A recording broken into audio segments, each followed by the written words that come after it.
Hi cuties. So the Ripper is now back from his beach vacation, and you may be saying like, damn, that's kind of a crazy ass video title to come back to, don't you think, Mr. Ripper? Well, it's the truth, because as of right now, Shadow of the Erdtree DLC ain't even out yet, so once again, I am always correct.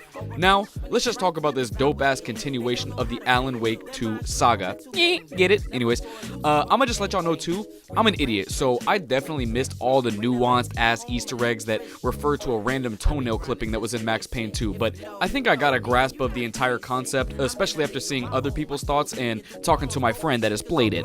Alan Wake 2 was my personal game of the year last year, until I beat Baldur's Gate 3 a couple months ago, but shh. So having this nice little 3-episode package is exactly what I needed to stimulate this poopy gamer brain of mine. Lengthwise, this bitch was short as hell, but I love they went with this route of splitting it into 3 digestible episodes, all centered around certain characters instead of just dragging it out for whatever reason. You got Mr. Door, who kicks off everything, detailing each character with a Twilight Zone-ass monologue intro, which is a super nice touch, by the way. And in episode 1, you start off as Rose, the insane fanatic of Alan Wake. In her Dreamland scenario thing, she's waiting tables at Oh Dear Diner, and the people are obsessing over her, and then she's helping them with their problems until suddenly she is called for help by Alan Wake himself, naturally through a talking fish on the wall.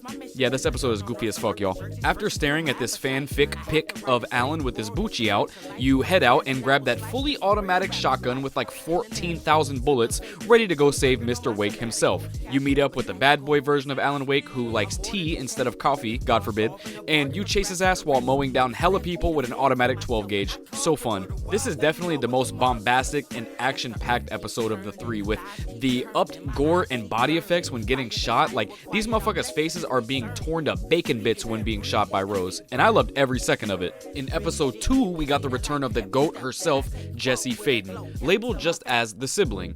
Her episode is at Coffee World, and overall is much slower than the previous, with a heavier emphasis on puzzle solving, like figuring out the perfect temperature to roast coffee beans at for whatever fucking reason. Sadly, she also did not bring her superpowers or a transforming pistol with her, but they gave her the Glock with a switch that fully automatically blows the back out of the ghostly enemies. She interacts with Sheriff Breaker from the base game, and Quantum Break, who is just like, hey random lady, take this Glock and flashlight please, whatever. But besides a few puzzles, at the end there is a forced stealth scenario without any of your weapons, which is kind of lame, but it's over quickly, who cares. I don't want to spoil what happens at the end of this episode too, because it's kind of sick as shit, and you guys should just buy this because it's only $20 to upgrade, come on. But yeah, episode 2 is slower and more methodical, however there isn't much to it besides a few enemy counters and a dope ending cutscene. I was honestly expecting a little bit more with the return of playable Jessie Faden, but they kind of were just like, yep, here you go, that's her right there, like bro. The last episode is crazy though, y'all.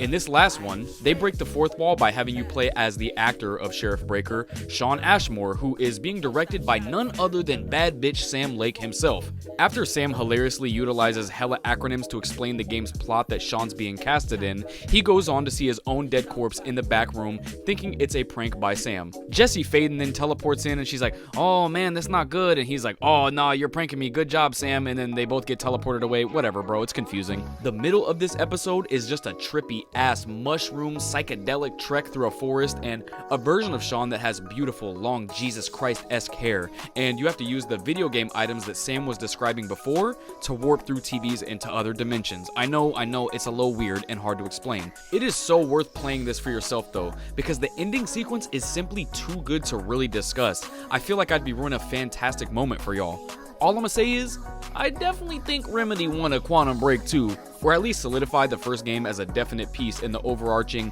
RCU, if you will. The ending had me scratching my head a little bit, I'm not gonna lie, but once I got it figured out, I was like, oh yeah, they really snapped once again. In terms of DLC, I'd give this a solid 8 rips out of 10 rips on the Certified Ripper ranking system, and compare it to something like maybe the AWE DLC in Control, length and quality wise. But yeah, we got a good, decent chunk of lore bits, and a great gameplay loop that's less focused on that survival horror of the base game, and rather the carefree action that feels a little like Alan Wake 1's gameplay loop if you ask me. If you like the base game, I'd say this is a no-brainer cop for you. But if you are a little skeptical and feel it's not worth the deluxe edition upgrade yet, maybe let's just see how this Lake House expansion pans out, because I feel like that's really where Remedy is gonna go crazy with the narrative for real. Ooh, I forgot to mention too, after each episode they play probably one of the greatest tracks Remedy has ever conjured for real. It sounds like some shit Dua Lipa would cook up for a smash #1 summer record. But yeah, despite being a linear shorter experience here, Night Springs in my eyes is the perfect DLC to complete in an afternoon. You're gonna have a blast and giggle and fart to yourself as you get drip fed some pretty important Alan Wake universe lore that certainly will play into the greater narrative going forward. As for that clickbait title, my bad y'all, I just could not help myself, but I really can't wait to play Shadow of the Erdtree and rage until my veins explode on my eyeballs, dog. That's really about it though, my yummies. Sorry for the slight pause on uploads during my beautiful beach vacation. Take a look at these motherfucking pictures, but I am back and better for all of you beautiful people. But yeah, drop an Alan Wake Bucci on the like button, maybe a cup of coffee on the subscribe, and I love you guys. Bye.